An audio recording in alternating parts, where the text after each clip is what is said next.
Hansel and Gretel, Part 2. When they had reached the middle of the forest, the father said, "Now, children, go and fetch a lot of wood, and I'll light a fire, that you may not feel cold." Hansel and Gretel heaped up brushwood, till they had made a pile nearly the size of a small hill. The brushwood was set fire to, and when the lambs leaped high, the woman said, "Now lie down at the fire, children, and rest yourselves. We are going into the forest to cut down wood. When we've finished, we'll come back and fetch you." Hansel and Gretel sat down beside the fire, and at midday ate their little bits of bread. They heard the strokes of an axe, so they thought their father was quite near. But it was no axe they heard, but a bow he had tied onto a dead tree, and that was blown about by the wind. And when they had sat for a long time, their eyes closed with fatigue, and they fell fast asleep. When they awoke, at last it was pitch dark.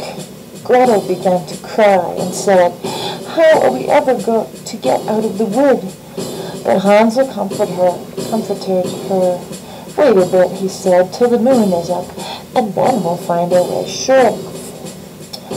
When the full moon had risen, he took his sister by the hand and followed the pebbles, which shone like new three-penny bits, and showed them the path.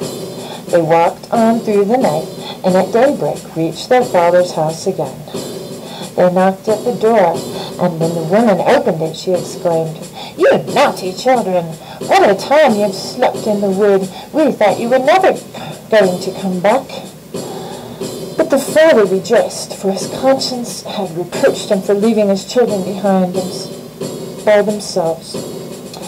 Not long afterward, there was again great dearth in the land, and the children heard their mother address their father thus in bed one night. "Everything is eaten up once more. We have only half a loaf in the house, and when that's done, it's all up with us. The children must be got rid of. We'll lead them deeper into the wood this time, so that they won't be able to find their way out again. There is no other way of saving ourselves." The man's heart smote him heavily, and he thought, surely it wouldn't be better to share the last bit with one's children. But his wife wouldn't listen to his arguments, and did nothing but scold and reproach him. If a man yields once, he's done for, and so because he had given in the first time, he was forced to do so the second. But the children were awake and had heard the conversation.